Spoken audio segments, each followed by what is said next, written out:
नमस्कार, स्वागत है आपका पिंच पत्रिका में। आज हमारे साथ एक ऐसे स्टूडेंट मौजूद हैं जो अभी हाल ही में नीट एग्ज़ाम 2026 क्वालिफाई किया है, अमीशा चौधरी। अमीशा चौधरी, पहले तो आपको बहुत बहुत बधाई। Thank you so much. आपने कैसी तैयारी की थी नीट क्वालिफाई करने के लिए? मैंने पूरे साल जो हमारे कोचिंग में पढ़ा है बस उसी को फॉलो करा है, कोई ज़्यादा स्ट्रेस नहीं लिया। सिर्फ रेगुलर बेसिस पे जो पढ़ा रहे थे उसी को फॉलो करा। और एक बार जब गवर्नमेंट नीट एग्ज़ाम को लीक पेपर मानकर उसको कैंसिल कर देती है, उसके बाद में दोबारा लेती है, तो उस टाइम जब लीक हुआ था पेपर, क्या रिएक्शन था आपका? उस वक्त बुरा तो बहुत लगा था क्योंकि उस टाइम हो गया था, लेकिन फिर ऐसा कुछ नहीं था। घर वालों ने भी कहा कोई बात नहीं, दोबारा से डिले हो जाए तो ठीक, ना हो तो कोई बात नहीं, दोबारा से ट्राई करने में कुछ नहीं जा रहा। तो बस मैंने उसी कॉन्फिडेंस को लेके वापस तैयारी स्टार्ट करी और मेरा हो गया। तो मैंने कोई ज़्यादा टेंशन नहीं ली, हुई थी पर वो 1-2 दिन के लिए थी, फिर उससे ज़्यादा कोई हुआ नहीं। ऐसा डर लगा था कि क्या पता आगे क्वालिफाई हाँ, कर अब वो पाएंगे या तो नहीं कर पाएंगे? हाँ, वैसा तो मन में तो था पर ठीक है, क्या कर सकते हैं, हो गया तो हो गया। तो वापस मैंने तो तैयारी शुरू कर दी थी। कैसे टाइम टेबल रहता था आपको? मेरा कोचिंग का शेड्यूल था, जैसे कोचिंग जाते हैं तो कोचिंग में जो पढ़ाते हैं बस उसी को आके वापस रिवाइज करना और क्वेश्चन प्रैक्टिस करना। और ऐसा भी नहीं कि सारे दिन पढ़ाई करना, थोड़ा आउटडोर गेम्स वगैरह इनमें भी ध्यान था। लेकिन फिर हाँ, सब हो गया था। स्टडी के लिए क्या क्या बुक्स यूज लेते थे? मैंने सिर्फ अपना कोचिंग का यूज़ लिए थे मॉड्यूल्स, और जो वो एक्स्ट्रा मटेरियल्स प्रोवाइड करते थे उसके अलावा मैंने बाहर से कुछ नहीं करा। जब दोबारा आप एग्जाम सेंटर पे गए तो कैसा आपका कॉन्फिडेंस कैसा था? थोड़ा लो फील हुआ था पर मैंने सोचा अभी ठीक है, अभी पहले का करके तो कोई फ़ायदा नहीं है, अभी जो हो रहा है उस पर ज़्यादा ध्यान दे तो बेटर है। उसी उसी कॉन्फिडेंस को लेके मैंने वो पेपर करा और मेरा हो गया था। और जो आपकी गलतियों की एरर कॉपी भी कभी बनाई थी क्या आपने, कि हाँ हाँ, नहीं बिल्कुल मेरे में बनाई इतनी थी, को बिल्कुल। गलतियां हैं? हाँ हाँ, इसकी मैंने कॉपी बनाई थी और उनको मैंने डेली रिवाइज भी करा था। उसी से मेरे मार्क्स जहाँ तक है इंक्रीज़ हुआ है, वरना काफ़ी लो होते हैं। और अच्छा। ये जो हमारे टीचर्स ने भी सजेस्ट करा था कि आप अपनी जो मिस्टेक्स हैं उनको रेगुलर फॉलो करो, रेगुलर देखो। पेरेंट्स का क्या सपोर्ट रहा? पेरेंट्स का बहुत सपोर्ट रहा है, इन्होंने कोई प्रेशराइज नहीं करा और जो भी मांगा है वो दिया है। मतलब हर एक चीज़ पूरी करी है, मतलब जो भी खाया है। और ऐसा कोई प्रेशर वगैरह नहीं, हुई तो ठीक, ना हुई तो भी ऐसे कोई ऐसे प्रेशर वाली बात नहीं थी। पेरेंट्स का एक ग्रामीण इलाके से आते हो तो ये बोल दिया जाता है कि इतनी हम इतना सपोर्ट नहीं कर पाएंगे कर। नहीं नहीं, ऐसा कुछ नहीं था, पूरा फुल सपोर्ट था, बल्कि बहुत ज़्यादा ही था। इतना तो आई थिंक ठीक था। पेरेंट्स वाले कभी काम के लिए नहीं बोलते थे कि नहीं नहीं बेटा नहीं, जाके ये काम करके आओ? नहीं नहीं, बिल्कुल नहीं। ऐसे नॉर्मल तो थोड़ा चलता रहता है बट ऐसा कुछ है ही नहीं था, बिल्कुल नॉर्मल। जी। मतलब नीट की तैयारी शुरू करने से का सही समय क्या रहता है आपके अकॉर्डिंग?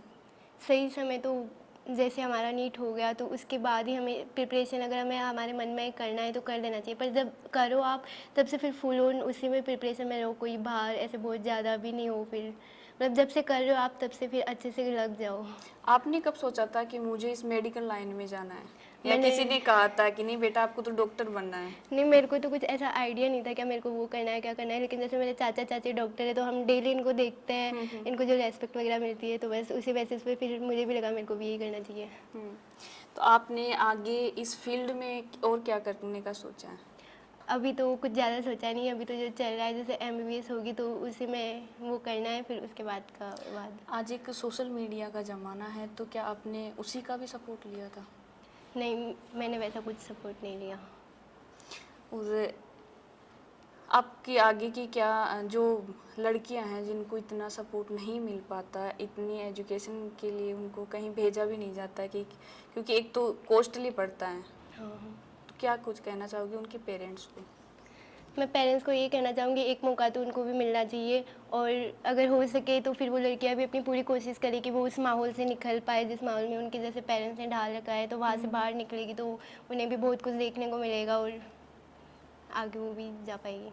अच्छा, तो एक ये चीज़ होती है कि आप 12th के बाद में ही स्टार्ट कर दी थी या फिर?